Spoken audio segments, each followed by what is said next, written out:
તો આજે આપણે બનાવીશું દહીંવડા। તો આ દહીંવડા તમે મારી આ રીતથી બનાવશો તો ખૂબ જ ઓછા સમયની અંદર અને એકદમ આસાનીથી તમે ઘરે બનાવી શકશો અને બહાર જેવા જ દહીંવડા તમારા બનીને તૈયાર થશે। તો ચાલો આપણે દહીંવડા બનાવવાનું શરૂ કરીએ। તો દહીંવડા બનાવવા માટે મેં અહીંયા મગની દાળ અને અડદની દાળ લીધી છે।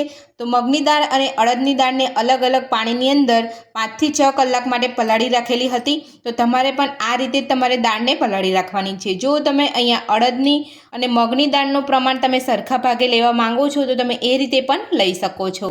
તો સૌથી પહેલાં આપણે મગની અને અડદની દાળને એક મિક્સર જારની અંદર લઈ અને પીસી લઈશું। જ્યારે પણ તમે દહીંવડા બનાવો ત્યારે તમારે આ રીતે 2 થી 3 પાણીએ અડદની અને મગની દાળને ધોઈ અને તમારે 5 થી 6 કલાક માટે પલાળી રાખવાની છે। અને તમે ઓવરનાઇટ પલાળવા માંગતા હોય તો ઓવરનાઇટ પણ તમે અહીંયા પલાળી શકો છો।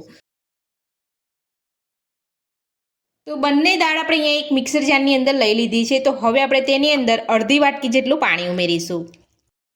પાણી ઉમેરીને સરસ દાળને પીસી લઈશું।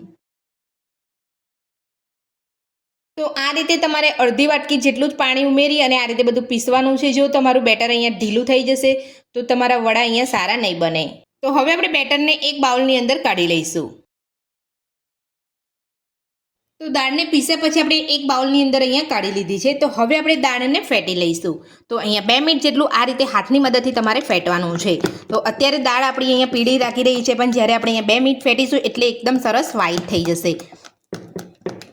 તો આ રીતે તમે હાથની મદદથી તમે દાળને ફેટશો તો તમારા વડા એકદમ જાળીદાર અને એકદમ પોચા બનીને તૈયાર થશે। દાળને ફેટવાથી દાળની અંદર હવાના કણ ભરાય છે અને આથો પણ એકદમ સરસ આવી જાય છે।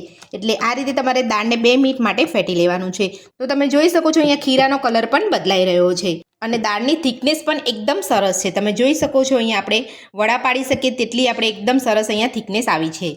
તો આ રીતનું બેટર તમારે બનાવવાનું છે।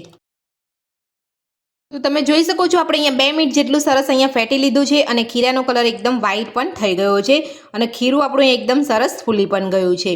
આ રીતે ખીરાને 2 મિનિટ ફેટી લીધા પછી ખીરા ઉપર ઢાંકણ ઢાંકી અને 15 થી 20 મિનિટ માટે આપણે રહેવા દઈશું।